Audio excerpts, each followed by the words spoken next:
네, 오늘 토론 시작하겠습니다. 먼저 네 분 토론자 여러분을 시청자 여러분께 소개해 올리겠습니다. 제 오른쪽으로요, 참여정부 때부터 한미 FTA 협상 대표로 활동하셨고 어떻게 보면 한미 FTA 산증인이라고 할 수 있는 외교통상부 통상교섭본부장이신 김종훈 본부장님 나오셨습니다. 반갑습니다. 예, 반갑습니다. MBC 백분 토론 참 오랜만에 나오셨죠? 예, 오랜만입니다. 반갑습니다. 네, 잘 부탁드립니다. 자, 그 옆에 국회 외교통상통일위원회 소속이신 한나라당 정오김 의원님 나오셨습니다. 반갑습니다. 안녕하십니까. 자, 제 왼편으로는 지난 정부 때부터 한미 FTA 위원으로 활동하셨고 지금은 민주당 외교통상통일위원회 간사이신 김동철 의원님 반갑습니다. 네, 안녕하십니까. 자, 전 민주당 국회의원이시고요. 한미 FTA 청문회 등 관련 서적을 쓰면서 일관되게 한미 FTA 문제점을 비판해온 최재천 변호사 나오셨습니다. 반갑습니다. 안녕하세요. 예. 쉽게 좀 설명을 해볼게요. 우리가 외국 가서 물건 사면 싸잖아요.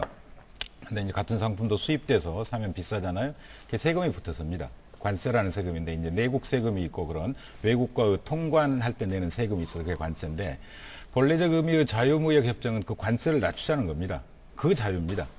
근데 사실은 그런 상태로 미국의 평균 관세가 한 2.4% 되고 우리나라 평균 관세가 한 8.3% 정도 되거든요. 서로 낮추는 거죠. 8을 낮추고 1을 낮춰서 0을 만들어서 서로 물건을 많이 사고 팔자 싸게. 이게 좋은 거죠. 근데 로버트 졸릭이 성안한 미국 FTA 최고 목적은 뭐냐면요. 비관세 장벽 제거입니다. 규제 완화와 민영화를 되돌릴 수 없는 수준으로 만들자입니다. 그 다음에 부끄럽습니다만 2006년 김현종 당시 통상교섭본부장이 청와대 브리핑에 기고하기를 한미 FTA를 홍보하기 위해서 청와대 브리핑을 했습니다. 그때 한미 FTA는 미국의 선진적인 법과 제도를 받아들이는 것이다 이렇게 표현을 합니다. 자, 저는 관세 인하 협정은 전적으로 찬성합니다. 다만 우리가 결코 받아들일 수 없는 수준의 미국식 법과 제도 그리고 사실상 헌법을 개폐하고 법률을 개폐하고 우리 제도들을 다 개폐하고 심지어 세금 권한까지도 한미 FTA로 바꿔버리는 이런 식의 FTA라면 무작정 찬성할 게 아니라 좀 더 들여다보고 시민들께 좀 더 알리고 그리고 이 나라가 주권자인 시민들이 좀 더 판단할 수 있도록 공정한 정보를 제공해드리고 그런 다음에 결정을 해도 늦지 않다. 저는 이게 제 한미 FTA에 대한 기본 입장입니다. 네. 정치적으로 여야가 바뀌면 나라 운영 방식도 바뀝니다만 때로는 입장이 많이 변경되는 경우들이 있습니다. 그건 뭐 전 세계적인 정치적 관행인데 저는 이런 방식의 한나라당 정치 행태가 얼마나 국민들로부터 비난받고 있는지 잘 알고 있습니다. 왜냐하면 거의 모든 정책에 대해서는 이를테면 anything but 노무현 해가지고 모든 걸 비판적으로 활용을 하다가 어쩌다가 지금 개성할 만한 정책 딱 하나 나오니까 자기들 입맛에 맞는 정책 나오니까 야 당신들 이랬지 않냐 이런 식으로 써먹습니다. 누가 이걸 믿습니까? 그러면 역설적이지만 한나라당 당시 대표나 FTA에 비판적인 사람들은 FTA에 대해서 극단적인 표현을 하지 않았냐 다 했거든요. 그거 다 알고 있는 이야기입니다. 이건 피장파장이 되고 진흙탕 싸움이 됩니다. 자, 조금 전에 말씀하셨습니다만 저희들은 당론 변경을 했고 저도 민주당원이기 때문에 당론 변경 절차를 거쳤고 그 다음에 핵심적인 지위에 있었던 분들은 양심 고비까지 거쳤습니다. 내가 몰랐다, 미련했다, 답답했다. 이보다 더한 정치적 양심의 전환이 어디 있겠습니까? 그걸 존중해야죠 우리 사회가. 그 다음에 세 번째로 지금까지 소송이 없었다는 게 우리 정호기 의원의 대단히 중요한 논법이신데 소송이 있을 수가 없어요. 왜냐하면 대한민국은 1997년 IMF 이후에 신자유주의적인 처방을 받았습니다. 그 처방이 뭡니까? 세금을 줄이고, 그렇죠? 그 다음에 규제를 완화하고, 자유화로 나아가고, 민영화로 나아가고, 기업하기 좋은 나라고, 비즈니스 프렌들리고, 투자자 천국이고, 이런 나라에 어느 투자자가 소송할 이유가 있습니까? 소송할 필요가 없는 거예요. 다 알아서 보장해 주는데. 투자자의 이득을 반사적으로 정부 조치에 따라서 침해를 입힌다. 이런 사건이 벌어질 리가 없는 겁니다. 근데 이제는 달라졌어요. 뭐냐? 지금까지 그런 정책과 국가 모델이 우리를 얼마나 힘들게 만든지, 얼마나 우리를 핍박하게 만드는지, 전 세계에서 가장 애 낳지 않고, 전 세계에서 자살을 가장 많이 하고, 전 세계에서 잠 가장 못 자고, 전 세계에서 노동시간 가장 길고, 그럼에도 불구하고 내 집 마련 시간은 가장 오래 걸리고, 노인 빈곤율 세계 최고고, 이런 삶의 질과 국가 패러다임에 대해서 이제 반성을 하는 겁니다. 그러면 어떻게 해야 되겠습니까? 개인의 권한, 절대적 소유권은 줄여나가고 공공성과 공공복리를 강조해 나가야죠. 그러면 다른 나라 투자자들 어떻게 하겠습니까? 투자자의 이득이 침해됐다고 믿겠죠. 자, 소송이 벌어질 수 있어요. 자, 모든 사건은 지금까지 없었다고 안심하면 안 돼요. 세법, 아니, 한미 FTA로 세법이 개정되지 않았다. 그건 거짓말이잖아요. 자동차 2000cc 이상 5단계를 3단계로 낮춰가지고 세제를 개편해줬잖아요. 그런 거짓말하면 안 되죠. 다만 투자자 국가소송에서 부동산 가격 안정화 정책하고 조세 정책은 예외로 한 건 맞아요. 그건 인정해요. 왜 그걸 인정하느냐? 제가 지난 정부 때 ISD를 그렇게 문제 삼으니까 한덕수 총리께서 국회 답변할 때 그래, 당신이 그렇게 지적하니까, 최혜천이가 지적하니까 ISD에 이 예외를 인정했다. 국회 발언 나와 있습니다. 본회의 발언에. 그거 기분 좋게 생각을 해요. 그럼에도 불구하고 저는 위험성이 남아있다. 왜냐? 이를테면 미국과 제가 염려하는 건 한나라당은 미국 헌법은 너무 잘 아시는데 한국 헌법에 대한 이해가 부족해요. 이를테면요. 공군 비행기가 쭉 양계장 위를 날아다닙니다. 그러면 이제 산난율이 떨어지겠죠. 그럼 우리나라는 이거 어떻게 배상한 줄 아십니까? 특별 손해를 보고 민사상 손해배상을 합니다. 근데 미국은요, 규제적 수용 법률은 어떤 법률이냐면요, 이건 지역권을 설정하는 거죠. 길을 설정했다 이거죠, 공중에다가. 길을 설정해서 사실상 역수용, 간접적으로 반대로 수용한 거다. 그래서 손실보상을 해줍니다. 행정상 손실보상을. 민사상 손해배상이 아니라 행정상 손실보상을 해줘요. 이렇게 법 체계가 달라요. 근데 쉽게 설명드리자면 투자자 국가소송 필요합니다. 근본적으로 필요해요. 왜 필요하냐? 우리가 외국에다 투자를 했는데 그 나라가 갑자기 강제로 국유화 조치를 해버리거나 뺏어가버리면 안 되겠죠. 그거 다 보호해줘야죠. 문제는 간접소송이죠. 정부가 어떤 조치를 했는데 간접적인 내가 악영향을 받아가지고 내 재산의 투자 가치가 떨어졌단 말이에요. 그럼 가만히 있겠습니까? 소송을 해야죠. 근데 우리 헌법은 그 법리를 전혀 예상을 안 하고 있어요. 왜냐하면 헌법 제23조는 뭐라고 되어 있느냐? 공공 필요에 따른 재산권의 수용, 사용, 제한 및 그에 대한 보상은 법률로 사되 정당 보상을 지급하라고 되어 있습니다. 우리 현재는 일관되게 이건 직접 수용을 의미하는 거지 간접 수용을 의미하는 게 아니라는 거죠. 근데 ISD가 예정하는 건 거의 대부분이 간접 수용에 대한 논법입니다. 여기 있습니다.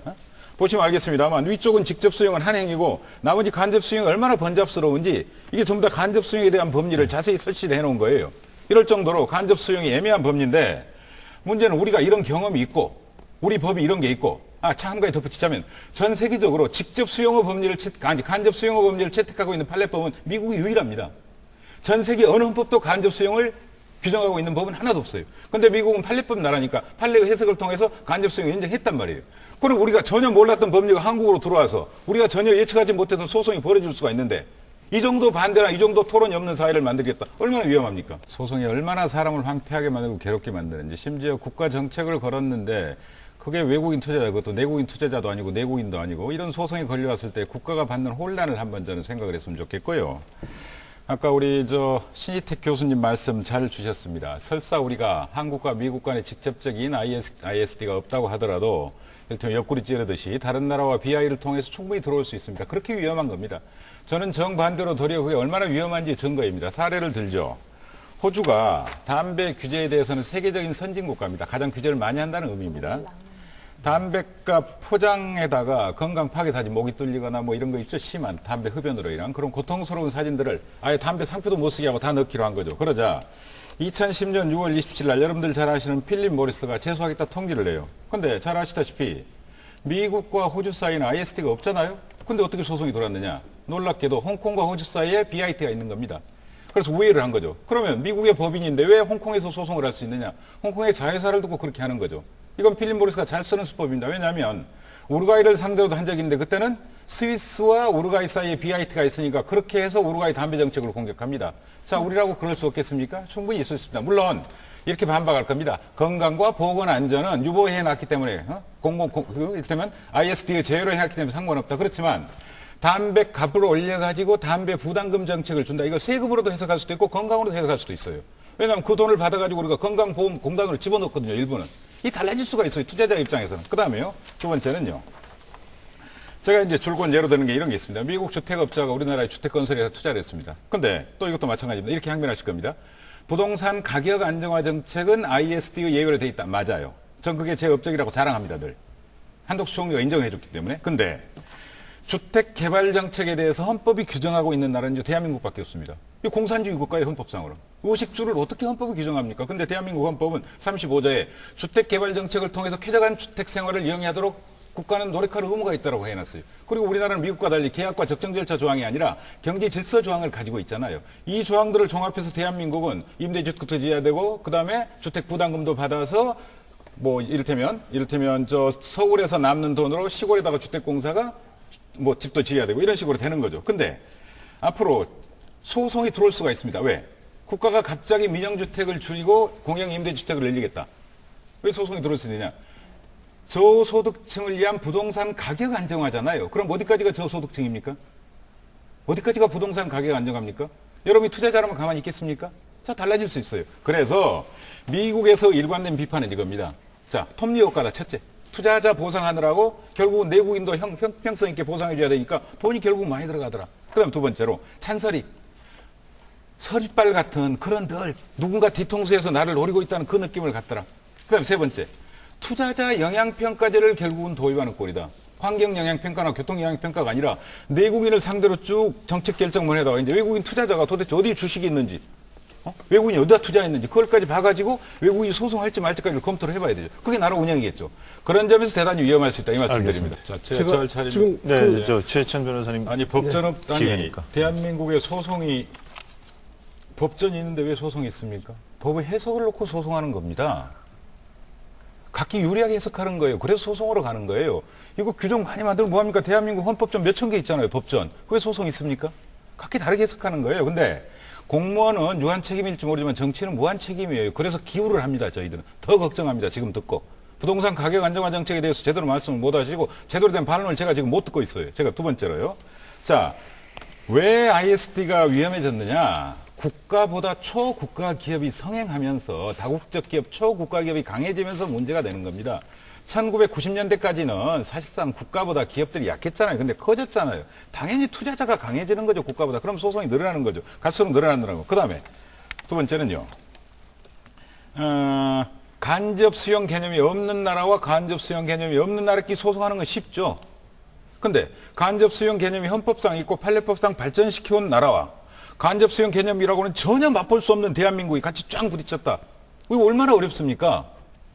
그러니까 기존 81기 BIT에 있었기 때문에 거기서 문제가 없었기 때문에 안전하다. 이건 달라요. 이건 전혀 항변이 되지 못합니다. 그건 대단히 유치한 수준 항변이고 그 다음에요. 세 번째로 직접 수용은 눈에 보입니다. 근데 늘 말씀드렸다시피 간접 수용의 개념조차 지금 혼동에 빠져 계신데 간접 수용은 부수적 효과, 반사적 효과입니다. 보이지 않아요, 눈에. 그걸 왜 눈에 안 보이는 걸 내가 다 한다고 미리 다 예측할 수 있다고 생각하세요? 아니에요. 안 보여요. 부수적 효과는. 반사적 효과는. 한나라당이 못해서 민주당이 인기 올라가는 게 눈에 보입니까? 반사적 효과 이런 거에? 예, 아까 양회장 사건 말씀하셨는데 그건 우리나라 국가배상법 2조에 따른 판례라서 간접 수용과는 전혀 상관없는 판례입니다. 그 다음에 두 번째로 얼마나 외교부가 지금 엉망인지 한 가지만 이야기할게요. 제가 가지고 있는 이 번역본은 이렇게 되어 있습니다. 죄송합니다. 제가. 예컨대 행위 또는 일련의 행위가 그 목적 또는 효과에 비추어 극히 심하거나 불균형적인 때와 같은 드문 상황이 이렇게 되어 있습니다. 그런데 오늘 외교부가 내놓은 투자자 국가 간 분쟁 해결 절차 11월 여기 번역은 어떻게 되어 있는 줄 아세요? 극도로 가혹하거나 불균형적인 때. 외교부가 공식적으로 내놓은 대변인실의 자료는 극도로 가혹한으로 번역이 되어 있고 여기는 사람들한테 다 나눠준 6월달 자료는 보세요. 극히 심하거나 이게 무슨 뭘 믿고 하자는 거예요? 지금 어느 게 정본입니까? 외교부 공식 문서가 정본입니까? 이게 정본입니까? 자, 최 변호사님, 극도로 가혹한하고 극심한하고의 차이가 다른 거죠, 당연히. 아니, 그러니까 그게 어떤 차이가 있는 질문인지. 아니, 한글에서는요, 우리 네. 법전에서는요, 오타 하나만 나와도 그 법은 바꿉니다. 정정 절차를 거칩니다. 예. 제가 코미디 같은 이야기 하나 할게요. 자동차 배출가스 규제편에 이렇게 되어 있습니다. 캘리포니아의 규정집에 규정된 것보다 더 엄격하지 아니할 것이다. 이 규제 있죠? 자동차 배출가스 규제. 여기에 대해서 외교부가 오늘 뭐라고 변명하신 줄 아십니까? 12월 2일자 보도자료에. 맞다. 우리는 세계적으로 가장 엄격한 기준을 채택하고 있는 미국 캘리포니아 기준을 도입하고 있으며 우리 배출가스 기준을 캘리포니아주가 정하는 것은 아니다. 법에다가 캘리포니아 기준 따르기는 해놓고 맞아. 그렇지만 우리는 우리 배출가스 기준을 캘리포니아가 정하는 것이 아니라 우리가 정하는 거야. 이런 식으로 변명을 했어요. 전 이게 한미 FTA 본질이라고 생각을 합니다. 그 다음에 두 가지 말씀드리면 우리가 무역 잘 되고 수출 잘 되는 건요. FTA 때문이 아니라 WTO 때문에 그렇습니다. 세계 무역기구 때문에. 그 다음에 두 번째로요. 대외 의존도가 우린 지나치게 높습니다. 85% 이상입니다. 내수를 확충하는 국가 방향으로 전환할 필요가 있습니다. 맨 마지막으로 역시 정옥이 의원께서 말씀 잘하셨습니다. 국가 모델에 대한 근본적인 차이, 시각이 존재하는 걸 인정해야 됩니다. 예. 저희들은 공동체 사회, 대기업보다는 중소기업을 이해하고 농어민, 서민, 중소기업을 이해하고 이런 사회를 꿈꿉니다. 투자자보다는, 미국보다는.